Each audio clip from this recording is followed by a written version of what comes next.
Hello everyone.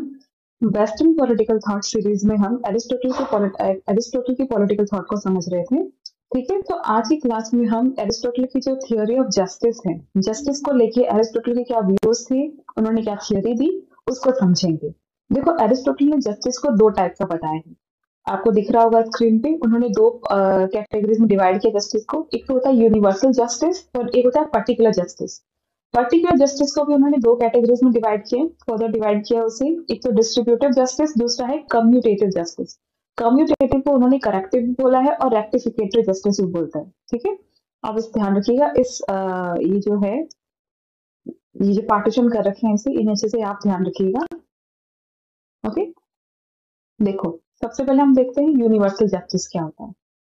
जो universal justice है, ये देखिए, दो बताए हैं उन्होंने, दो कैटेगरीज बताई है, यूनिवर्सल जस्टिस, पर्टिकुलर। सबसे पहले हम यूनिवर्सल जस्टिस को पढ़ रहे हैं। जो यूनिवर्सल जस्टिस होती है, उन्होंने बोला है कि वो कानून जो सभी के लिए समान होते हैं, हर सिचुएशन में समान रहते हैं। जो जनरल रूल्स बनाए जाते हैं ना, जो सबके लिए नॉर्मल है, जैसे ट्रैफिक रूल्स हो गए या कोई भी टैक्स रिलेटेड हो गया या फाइन रिलेटेड हो गया, तो उन सबको जो बेसिक रूल्स होते हैं, उन्हें तोड़ने पर जो सजा मिलेगी वो सबको जो समान मिलती है।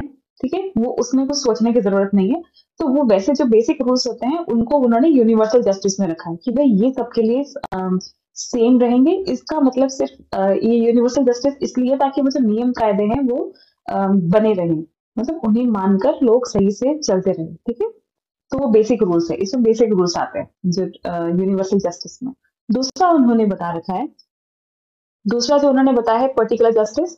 जो पर्टिकुलर जस्टिस है, उसमें उन्होंने बताया कि इसका मतलब ऐसा जस्टिस जिसमें मतलब परिस्थितियों के अकॉर्डिंग, मतलब सिचुएशन के अकॉर्डिंग डिसीजन बदलते हैं कि कैसी सिचुएशन है उसके अकॉर्डिंग जज डिसीजन देगा।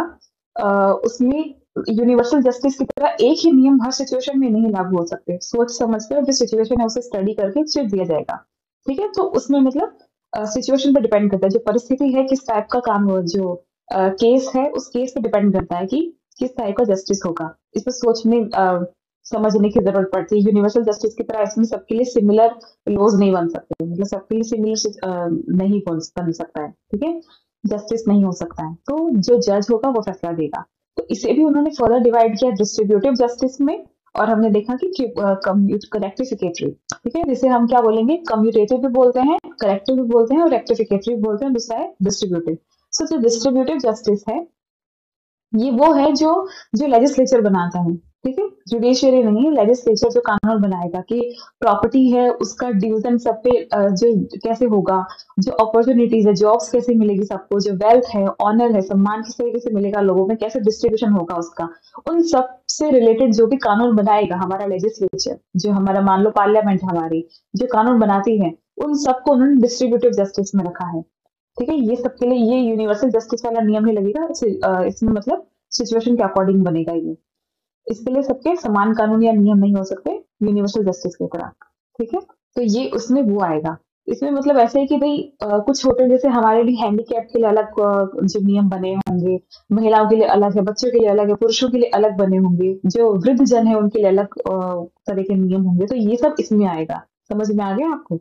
तो ये इसमें डिस्ट्रीब्यूशन क्या फेयरली होना चाहिए कि जो इक्वल है उनको इक्वल ट्रीट करो, जो अनइक्वल है उनको उनको मतलब इक्वल और अनइक्वली जो है उनको इक्वल ट्रीट करना है। ठीक है, ये इसका बेसिक प्रिंसिपल है।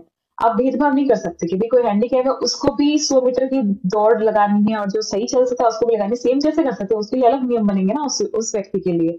आप उनको सेम कैटेगरीज में नहीं डाल सकते, उस एक तरीके से जज नहीं कर सकते आप उनको। ठीक है, तो ये उन्होंने इसमें बोला है, इसके अंदर आएगा जो पर्टिकुलर जस्टिस है। ओके, अब जो आता है रेक्टिफिकेटरी, इसके अंदर उन्होंने जो जुडिशियरी जो जज हैं वो क्या मतलब नियम, इसमें नियम वो बनाएंगे। इसमें वो टाइप का आएगा जिस केस के अकॉर्डिंग, कि भाई मान लो कि कोई मतलब कोई विक्टिम सफर ना करे, जो रॉन्ग डूअर है जिसने गलत किया है, तो वो जो कल्प्रिट है उसे पनिश किया जाए, सजा मिले, और जो विक्टिम है उसे कंपनसेट किया जाए। ठीक है, तो इसमें भी उन्होंने दो टाइप का बताया है, दो टाइप का जस्टिस होगा। एक तो मतलब कुछ होते हैं वॉलंटरी एक्ट होता है, एक होते हैं इनवॉलंटरी एक्ट। वॉलंटरी एक्ट मतलब कि मान लो दोनों पार्टी मिलकर मतलब वॉलंटरीली उन्होंने पार्टिसिपेट किया है, फिर उनके साथ कुछ धोखा हुआ और फिर उनके साथ ये रेक्टिफाई किया जाएगा उसको। जज उस सिचुएशन को समझेंगे और फिर अपना जो मतलब सजा जो पनिश करना है जिसे उसे पनिश करेंगे और जिसे कंपेंसेट करना है उसे कंपेंसेट करेंगे, ठीक है। तो इसमें जैसे बाइंग सेलिंग आता है, तो इनमें क्या है, दोनों पार्टी खुद अपनी मर्जी से इन्वॉल्व हुई थी ना। अब किसी ने फोर्सफुली उनको नहीं किया था। अब वॉलंटरी, ये वॉलंटरी एक्ट आएगा, इसके लिए अलग तरीके से होगा, ठीक है। इनवॉलंटरी एक्ट मतलब कि मान लो किसी का मर्डर हो गया, अब मर्डर करने वाले ने थोड़ी कहा था मुझे मार दो, ये चोरी हो गई, अब घर में चोरी की है गई है, तो ये इनवॉलंटरी एक्ट में आएगा, मतलब कि आपकी परमिशन के बगैर आपके साथ गलत हुआ है कुछ। तो वो इस तरीके से इसमें उन्होंने दो चीजें में उसमें और इसे डिवाइड कर दिया है। वॉलंटरी एक्ट अलग नियम बनेंगे और इनवॉलंटरी के अलग। तो इस तरीके से आपने देखा कि उन्होंने मतलब किस तरीके से अलग अलग कैटेगरी से डिवाइड किया है, अपनी जस्टिस थियोरी में उन्होंने बताया। तो जज है, जज सिचुएशन के अकॉर्डिंग डिसीजन देंगे, ठीक है। तो हमने सबसे पहले देखा कि